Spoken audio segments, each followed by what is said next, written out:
ng araw, hinamon po ni Miss Cathy Binag, ito mga kongresista, na kung talagang matapang po sila at gusto nila yung patas, no, na debate, edi lumabas sila diyan sa committee nila o sa TRICOM at sa isang lugar kung saan pwede makapagdebate na walang contempt power itong mga kongresista dahil hindi nga naman patas, no? At ginagamit nila ang kanilang poder para gipitin ang mga tao nagsasalita lamang kung ano ang katotohanan. At hindi po ito paninira dahil ang sinasabi po ng mga komentarista nila Miss Cathy Binag, no, at ilan pa sa mga 37 vloggers, kagaya po tayo na ordinaryong vlogger din, no, ay kung ano lamang ang aksyon na ginagawa na nakaupo sa pwesto ngayon, no? Kung ano po yung mga nangyayari sa ating bansa, yan po yung binibigyan natin ng komento at reaction. At yan po ay hindi magpapakalat ng fake news, kundi tinutulungan po natin na magising ang ating mga kababayan, no? Malaman ng ating mga kababayan kung ano po ang totoong nangyayari sa ating bansa. At habang nagsasalita po tayo ngayon sa inyong harapan, habang kayo po ay nakikinig at nanonood mga kababayan po natin, isang political vlogger na si John Abines po ang niransak ang kanyang bahay alas 12 ng hating gabi at kinuha ang kanyang gadgets ng mga tauhan nitong si General Torre na siyang director po ng CIDJ. Dahil ito po si John Abines ay talagang maingay nga naman at talagang walang takot na nagsalita ng katotohanan sa social media, kagaya po ni Miss Cathy Binag. Anyway, dahil sinasabi po natin no, na hinahamon ni Miss Cathy Binag, itong mga kongresista, ito po, panoorin niyo po, Dan Fernandez, Varvers, Abante, at kung sino pa na mga alipores si Tambaluslos at mga bayaran, mga mukhang pera, ito panoorin niyo po. At kumasa kayo sa hamon ni Miss Cathy Binag. Kung talagang gusto niyo lang ang debate, gusto niyo lang talaga makakuha ng mga suggestion, opinion, no, ng mga political vlogger para po sa batas na gusto niyo ipapasa, lumabas kayo sa inyong committee para wala po kayong contempt power. Di po ba? Pasok, Miss Cathy Binag.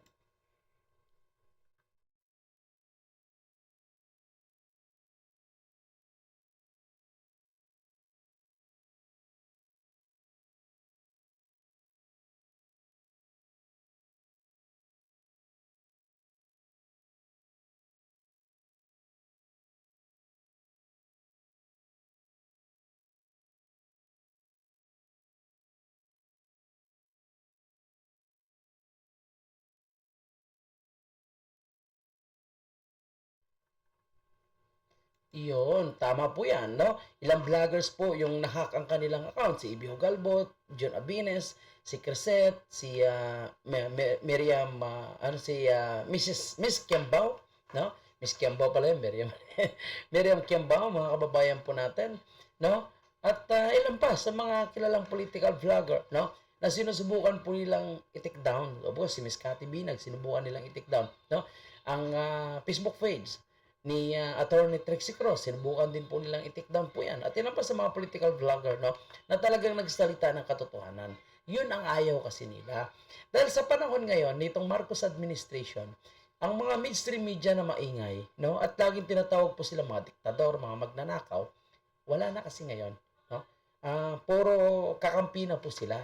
Which is ang nagbubulgar ngayon ng katotohanan, nagbibigay ng mga analysis, mga documentary evidence, no? Nagpapalabas, yung mga mahilig mag-research, kung ano po yung mga ginagastusan nila, kung gaano kalaki po yung pera na napupunta pala sa mga kongresista, ay itong mga political vlogger, no? Na naka-align po sa mga Duterte, na gusto lamang magising ang bawat Pilipino sa katotohanan kung paano po nilolustay ng mga kongresistang ito yung pera ng taong bayan na hindi naman napupunta sa totoong proyekto na kanilang mga pinapangako at totoong serbisyo. Diba?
Yun, di ba?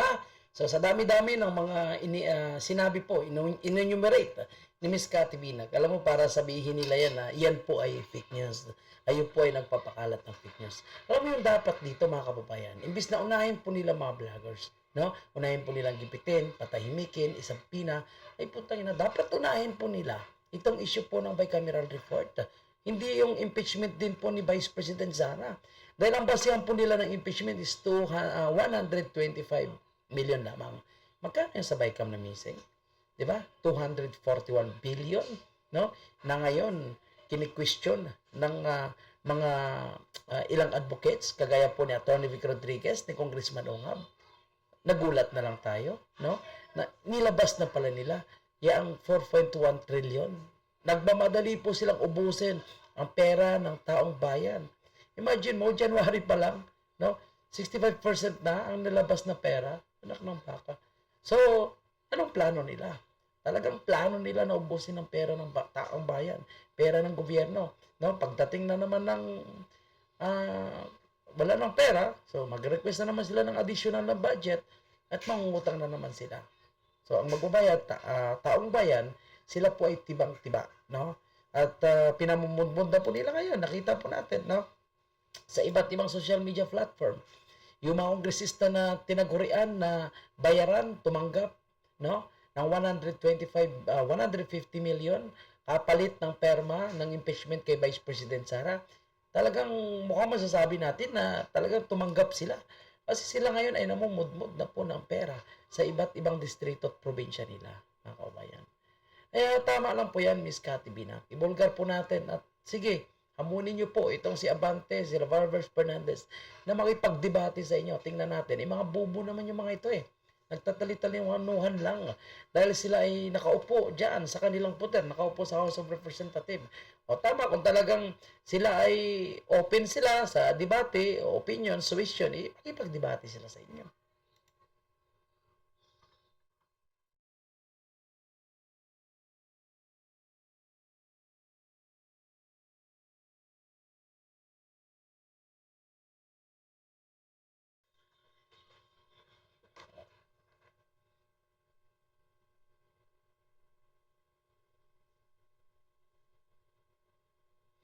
Yun, tama. Sayang yung si Cielo, no? Na dati is, maganda yung kanyang advocacy, ano, kini-question niya yung PhilHealth, yung sa BICAM, nagulat tayo, putang ina, nanawagan ng impeachment kay BP Sara. Mga ano talaga sila, manggagamit, no? Kaya mahirap na po maniwala ngayon dito po sa mga politiko na kunwari may mga magagandang advocates, yun pala ay ginagamit lang, no, ang mga Duterte supporters, yung mga ordinaryong Pilipino para makakuha po sila ng simpatya. At the end of the day, sila pala ay kasabot din nitong Marcos administration, no, sa panluloko, pambubudol, no, at planong pagnanakaw sa kaban ng bayan. Sa makakita na 3 taon na wala man lang ginawa. Puro inauguration lang ng mga nakaraang administration. Nakakahiya ka, totoo lang Bongbong Marcos.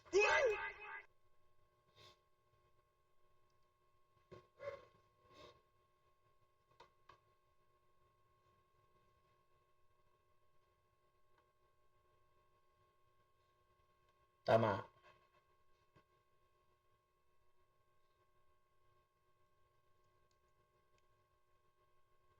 Yes.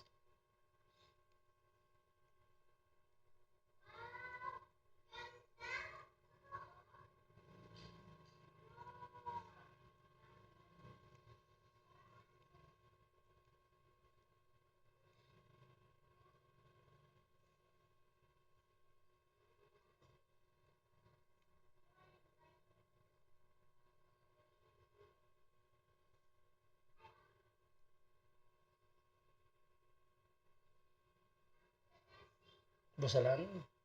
Iyon, busalan, tapalan yung ating mga bibig, patahimikin, takutin, and nangyayari po ngayon yan, mga kababayan po natin, itong pagpapatawag pa lang ng mga political vloggers na sinasabi nilang walang pamumulitika, walang pananakot, wala silang banta ng pagko-contempt, pero sinasabi nila, dapat daw i-contempt itong mga political vlogger, no? Laban bawi po sila dahil hindi po sila nakaligtas. Inunahan po sila ng mga vloggers, no, na mag-file ng TRO sa Supreme Court. Kaya ngayon medyo nabutata po sila, napahiya po sila dahil agad po sila sinupalpal ng mga vloggers sa paraang mag-file ng petition sa Supreme Court. Di ba? Tapos ngayon ipapasapi na nila. Anyway, tingnan natin mga kababayan kung hanggang saan po, no? Yung kanilang pag-aabuso ng kanilang kapangyarihan. Again at again po, no, mga kababayan natin, dapat tumugon sila dito sa hamon ni Miss Cathy Binag. Kung talagang wala po silang tinatago, kung talagang gusto nilang ng katotohanan, ito po, no? Harapin nila, sagutin nila yung hamon ni Miss Cathy Binag na talagang magdebate sa labas at hindi diyan sa loob ng House of Representatives na sila po ay may contempt power.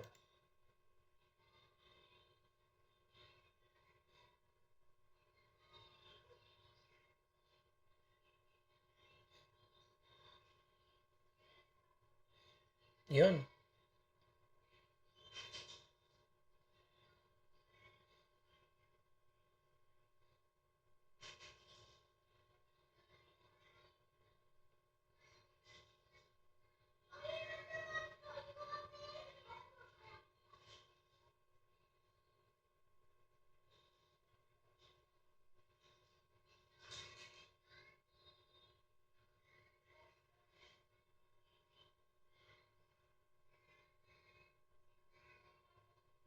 Yun, tama. Yun.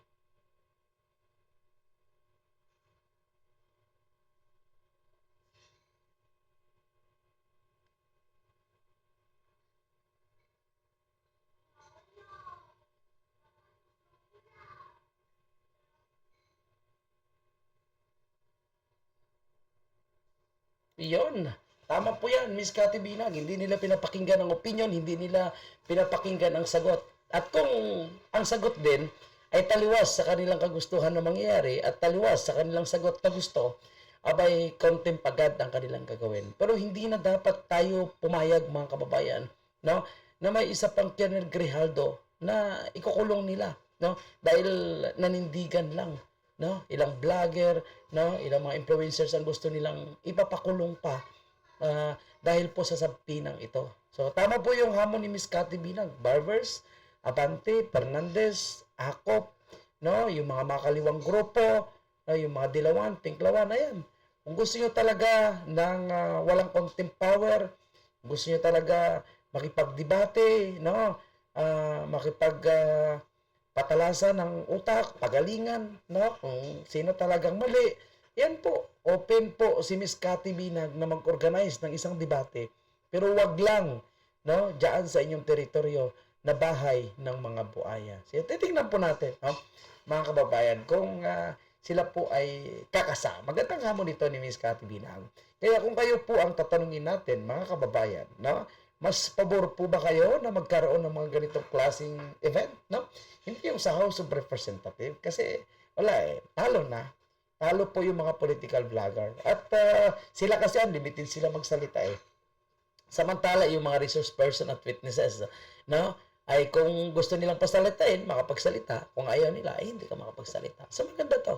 No, tingnan natin kung sasagot po sila sa hamon ni Miss Cathy Binag. Thank you and maraming salamat po sa inyo lahat. Huwag kalimutan mag-like and share and please support this channel. Thank you and God bless mga kabayan.